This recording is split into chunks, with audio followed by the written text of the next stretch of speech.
दोस्तों एक पंचायत में एक मुखिया जी थे, उनका मुंह बोला नौकर था मिटकू, जो उनकी खूब सेवा टहल किया करता था। उनका विश्वास पात्र नौकर था। लेकिन एक दिन ऐसा क्या हो जाता है कि वही मिटकू उनका ही लोडेड पिस्टल चुरा के उनके कनपट्टी में सटा के 3 गोली मारता है।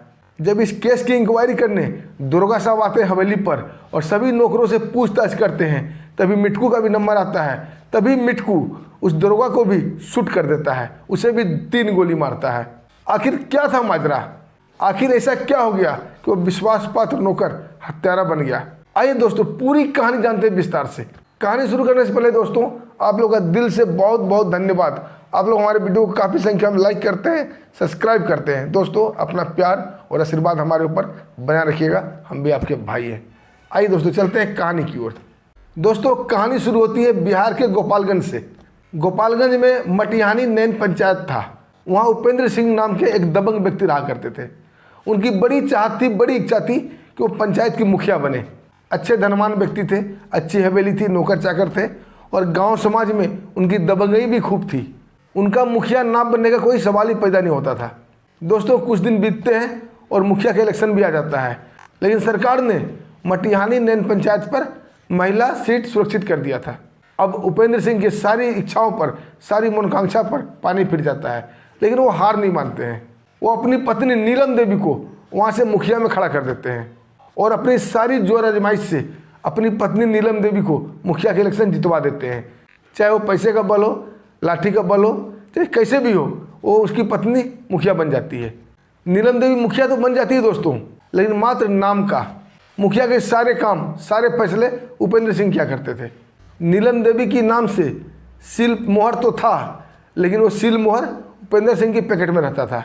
जहाँ मर्जी उसकी यूज करते थे, जो मर्जी वो फैसला लेते थे।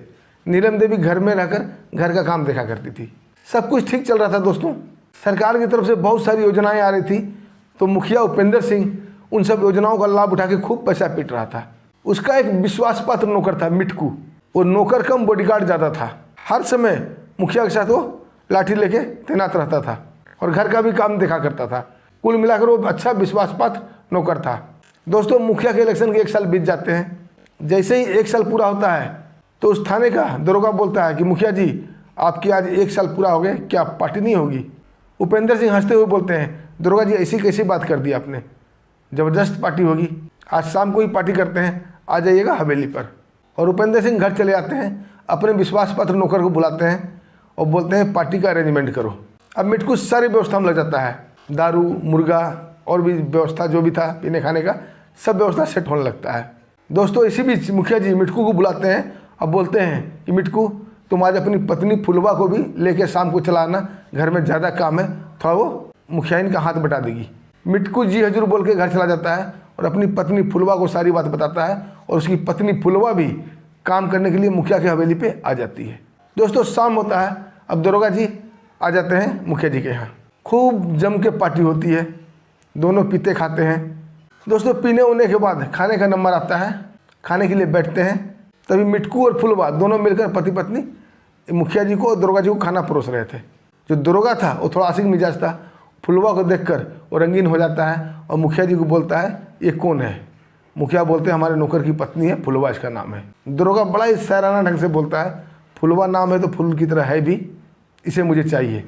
मुखिया जी बोलते हैं दरोगा साहब थोड़ा धैर्य रखिए, अभी इसका पति इसके साथ है, ये आपकी गोद में थोड़ी देर बाद आ जाएगी। दोस्तों खाना पीना भी हो जाता है। अब मिटकू मुखिया जी से जाने की अनुमति मांगता है कि मुखिया जी सारा काम हो गया, अब हम घर जाएं। मुखिया जी बोलते हैं ठीक है मिटकू, बहुत अच्छा काम रहा, तुम घर जाओ, लेकिन थोड़ी देर फुलवा को यहाँ छोड़ दो और बर्तन वर्तन साफ करके चली जाएगी। मिटकू दोस्तों घर निकल जाता है, रह जाती फुलवा।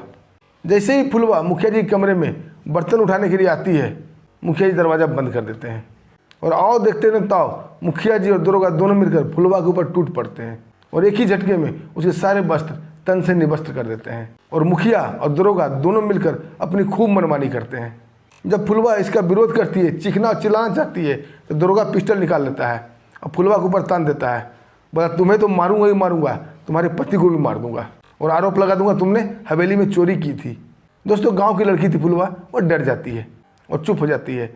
अब मुखिया और दरोगा दोनों अपनी मनमानी कर लेते हैं। जब दोनों दरिंदे का मनमानी से दिल भर जाता है, मन भर जाता है, तो फुलवा को छोड़ देते हैं। दोस्तों फुलवा रोती गाती कैसे भी करके अपने घर पहुंचती है। वहाँ उसका पति मिठकू उसका इंतजार ही कर रहा था।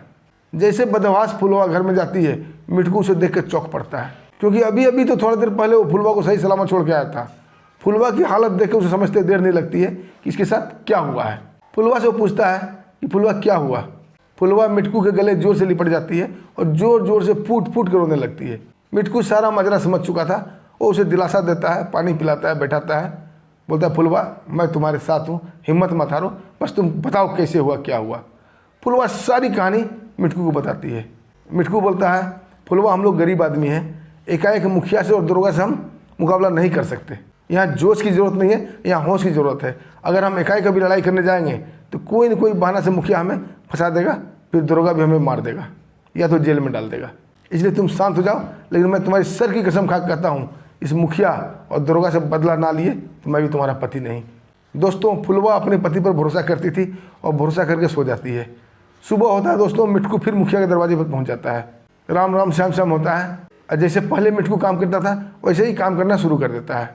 मुखिया जी तो पहले थोड़ा सा घबराए हुए थे मिठकू को देखकर कि पता नहीं मिठकू क्या बोलेगा, क्या पूछेगा, लेकिन जब मिठकू कोई पूछताछ नहीं करता है, कोई इंक्वायरी नहीं करता है, तो मुखिया जी समझ जाते हैं कि फुलवा ने घर में कुछ नहीं बताया है। अब मुखिया जी खुश हो जाते हैं। अब वो सोचने लगते हैं मन में कि अब तो फुलवा का आए दिन फ़ायदा उठाया जाएगा, यानी फुलवा डर गई है, कुछ भी नहीं बताई है। लेकिन मुखिया को ये नहीं पता था कि अब उसके मौत के दिन नज़दीक आ रहे थे, उसकी ज़िंदगी के दिन कम होते जा रहे थे, क्योंकि मिठकू एक प्लानिंग सा कर रहा था। दोस्तों कुछ दिन बीतता है, जो ओरिजिनल मुखिया थी उनकी पत्नी नीलम देवी वो बीमार पड़ जाती है। दोस्तों मटिहानी नैन पंचायत छोटा सा गांव था, वहाँ ढंग का मेडिकल शॉप नहीं था और मुखिया जी को हथुआ ब्लॉक में BDO साहब से मिलना था, यानी कि ब्लॉक डेवलपमेंट ऑफिसर से मिलना था। अब मुखिया जी सोचते हैं कि दोनों काम हो जाएगा, हथुआ के BDO साहब से भी मिल लूँगा और शहर से दवाई भी ले आऊँगा पत्नी के लिए। ये सोचकर मिठकू को बोलते हैं कि मेरी मोटरसाइकिल बाहर निकाल दो, मैं जा रहा हूँ शहर और तुम घर का ध्यान रखना। मिठकू जी मालिक बोल के उनकी बाइक बाहर निकाल देता है और उसके बाद मुखिया जी का लाइसेंसी पिस्टल जो लोडेड था उनकी अलमारी में, उसे चुरा लेता है, अपनी गमछी में लपेटकर अपने शर्ट के नीचे छुपा लेता है और घर चला जाता है। कहीं मिठकू उनका विश्वास पात्र नौकर था, कौन हथियार कहाँ रखे हुए थे सब कुछ मालूम था। अब दोस्तों उसे ये पता था कि जो BDO साहब से मिलने के लिए जा रहे हैं हथुआ, उसका रास्ता कपरपुरा के मदरसा गांव से होते हुए जाता है। दोस्तों मिठकू साइकिल उठाता है और कपरपुरा के मदरसा गांव जाता है और वहाँ पे एक सुनसान जगह पर छिप के खड़ा हो जाता है। जैसे ही उन्हें मुखिया उपेंद्र सिंह आते हुए नजर आता है, एकाएक वो निकल के आता है और मुखिया जी को प्रणाम करता है। मुखिया जी बोलते हैं अरे मिठकू तुम यहाँ क्या कर रहे हो। मिठकू बोलता है मालिक फुलवा का तबीयत खराब था, उसके लिए वैद्य जी से जड़ी बूटी लेने आए थे। मुखिया जी बोलता है ले लिया जड़ी बूटी। मिठकू बोलता है हाँ मालिक अब मैं घर जा रहा हूँ। मुखिया जी बोलते हैं दिखाओ जड़ी बूटी कौन सा है। अब मिठकू गमछा खोलता है और उसमें से पिस्टल निकालता है और मुखिया कनपट्टी में लगा देता है, बोलता है ये है जड़ी बूटी तुम्हारे लिए। और कह के दोस्तों 2 फायर उसके कनपट्टी में मारता है और 1 फायर गर्दन पर मारता है। मुखिया वहीं लौट जाता है। वो पिस्टल को गमछे में लपेटता है, फिर अपने कमर में रखता है और वहाँ से चल निकलता है। वो छिपता छिपाता फिर अपने घर चला आता है। अब दोस्तों मटिहानी नैन पंचायत में पूरा हड़कम मच गया था, पूरा हंगामा हो गया था कि मुखिया जी को किसी ने शूट कर दिया, किसी ने गोली मार दी। आनंद फानंद में उस पंचायत के लोग दौड़े हो जाते हैं। उस दौड़ भाग में मिठकू भी शामिल था ताकि किसी को शक ना हो। तभी हथुआ थाने को फ़ोन किया जाता है। हथुआ थाने से दरोगा जी आते हैं, लाश का पंचनामा करते हैं और उसे ले जाते हैं पोस्टमार्टम के लिए।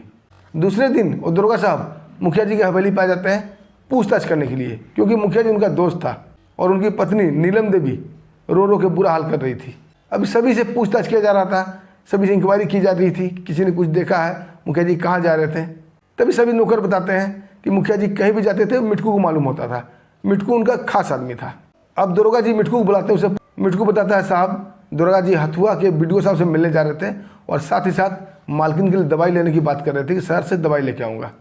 उसके बाद क्या हुआ मुझे नहीं मालूम। दरोगा जी बोलते हैं मिठकू ये तुम्हारे मालिक थे और कुछ जानते हो तो बताओ। तभी दोस्तों मिठकू इधर उधर देखता है, कोई नज़र नहीं आता है। बोलता है दरोगा साहब जानता तो बहुत कुछ हूँ, कहो तो बता दूँ। दरोगा साहब बोलते हैं हाँ हाँ मिठकू बताओ। तभी मिठकू अपने शर्ट के नीचे से पिस्टल निकालता है और दरोगा कनपट्टी में लगाता है। बोलता है दरोगा मैं ये भी जानता हूँ तुम और मुखिया दोनों मिलकर मेरी पत्नी फुलवा का यौन शोषण किया था, उसके साथ गलत हरकत किया था, लेकिन मैं चुप था क्योंकि मैं उस समय तैयार नहीं था तुमसे मुकाबला करने के लिए। पहले मैंने मुखिया को रास्ते से हटा दिया, अब तेरी बारी है। अब दरोगा हकलाते हुए बोलता है मिठकू ये तुम क्या कर रहे हो, मुझे छोड़ दो, मैं तुम्हें नहीं फंसाऊंगा। लेकिन मिट्टू उसकी एक ना सुनता है, ट्रिगर दबा देता है, धड़ाधड़ 2 फायर होता है दोस्तों। अब मिट्टू अपने आप को पुलिस के हवाले कर देता है, लेकिन पुलिस के हवाले करने से पहले सारी कहानी गांव वाले को बता देता है। गांव वाले मुखिया का वो रूप देखकर और उसकी पत्नी नीलम देवी भी मुखिया का रूप देखकर और दरोगा का रूप देखकर सब लोग परेशान हरसान हो जाते हैं। दोस्तों केस दर्ज होता है और इसकी पेशी अब कोर्ट में होने लगती है। कोर्ट में जज साहब पूछते हैं मिट्टू से कि तुम्हें अपनी सफाई में कुछ करना है, तो मिट्टू बोलता नहीं जज साहब, मुझे सफाई में अपनी कुछ भी नहीं करना है, मैंने जो जालिमों को सजा दी मुझे गर्व है अपने आप पे। जज साहब बोलते हैं हत्या करने के बाद किसी को अपने ऊपर गर्व नहीं होना चाहिए, तुम हत्यारे हो, तुमने मुखिया का और दरोगा का 2 मर्डर किया है, आखिर क्यों? जब जज साहब पूछते हैं क्यों, तो मिट्टू दोस्तों सारी कहानी जज साहब को बताता है। बताते बताते मिट्टू रोने लगता है। उधर दूसरी तरफ फुलवा भी खड़ी थी, वो भी रोने लगती है। जज साहब की भी आंखें गीली हो जाती है। लेकिन दोस्तों जुर्म तो जुर्म ही है, मिट्टू को जेल भेज दिया जाता है। दोस्तों ये कहानी सुनाने का मकसद किसी का दिल दहलाना नहीं था, किसी का दिल दुखाना नहीं था। कहानी सुनाने का मकसद दोस्तों ये था एक छोटी सी गलती की वजह से क्या हो जाता है। कितना हंसी खुशी जीवन गुजर रहा था, लेकिन एक छोटी सी गलती उन्होंने फुलवा के साथ गलत व्यवहार किया और दोनों मौत के प्यारे हो गए। समाज में दोस्तों आए दिन कोई ना कोई बुराई होती रहती है। मेरा मकसद सिर्फ इसे उजागर करना होता है दोस्तों, ताकि अपने ऊपर अपने परिवार के ऊपर ध्यान रखिए कौन कहाँ क्या कर रहा है, ताकि दोबारा कोई दरिंदा ऐसी गलती ना करे और उससे कोई फ़ायदा ना उठा सके। अब दोस्तों आपको कहानी पसंद आई होगी तो वीडियो को लाइक कर दीजिएगा, चैनल को सब्सक्राइब कर दीजिएगा और मिट्टू के लिए एक ज़रूर कमेंट कीजिएगा दोस्तों, मिट्टू ने जो फैसला किया, जो कदम उठाया, सही किया या गलत किया। अब दोस्तों फिर मिलते हैं एक बेहतरीन कहानी के साथ, तब तक के लिए हमें आज्ञा दीजिए। नमस्कार, जय हिंद।